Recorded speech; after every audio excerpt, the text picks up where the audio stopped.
This is the final project from Dwight Elliott for class ABI 206 with Mark Krell teaching. Today I'm going to be teaching you from John chapter 16 verses 19 through 22, and I want to read that for you real quick.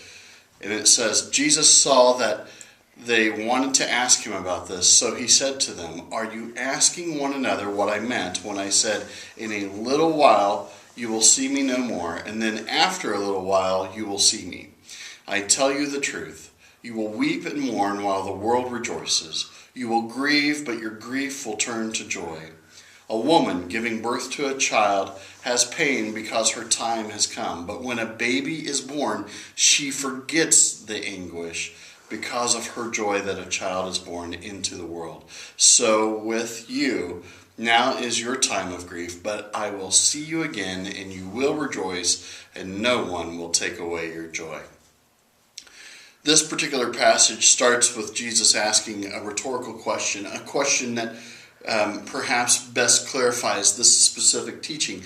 And as he does so, we notice a couple of things that happen in verse 19. The contrasting words in verse 19, we see little and we see more. We see him use the word little twice, while the word more appears once. And he's asking them in a little while, when you see me no more. You know, that he's using those in a way that he's questioning the quantity of how much he will be seen. And so he uses that. And then he starts in with his trademark phrase, "I tell you the truth." Now, "I tell you the truth" is a phrase that appears in the New Testament 78 times. So Jesus used this as a trademark phrase. It appears in the Old Testament just one time. And in that one time, it appears in Daniel chapter 11, verse 2.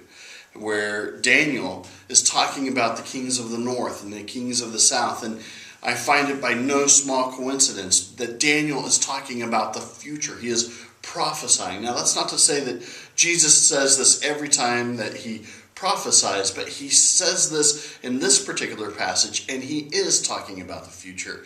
And so that is by no small coincidence. And so we see that happening. We notice that Jewish people of that time would have known, and they would have heard those words, and they would have struck a familiar chord.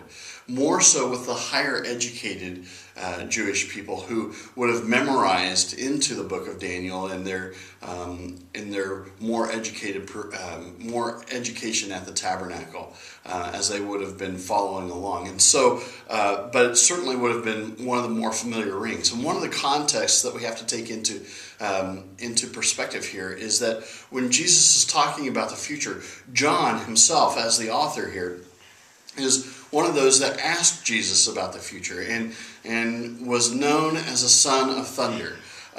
Both John and James were very decisive. They were very active in Jesus' ministry. In fact, you might remember that there's a place where John and James come up on somebody healing in the name of Jesus, and they stop him. And Jesus questions them afterwards, saying, What is going on? And it's because they are so decisive. They are so thunderous. And so even as they ask where are their seats going to be in heaven, it is noticed that they sometimes don't quite get the full scope of what it is that Jesus is talking about. So Jesus goes on here to describe a word picture of what's happening, using the beautiful picture of a mother bearing a child, going through childbearing, and how there is pain, obviously, that is with that, but that there is much rejoicing that happens afterwards. And so the same is true with Jesus' crucifixion. That's what he's talking about here. As he goes through his hour, when it is come, when his time has come, there will be great pain. There will be great anguish. But like a child being brought into the world, there will be much joy after. And that's what he's talking about. In our post-resurrection view, we can look back on that with such clarity that we can see that the sharper the focus is in this particular passage that he is talking about a time to come. Now, at the time, I'm sure the disciples were scratching their heads that things may not have made sense. But as we read this, we see clearly this is talking about how Jesus' time has come. And I think that points more so to what we're looking at in our section of John, maybe more so than the rest of the passages in this particular chapter. That's what brought significance to this particular passage for me.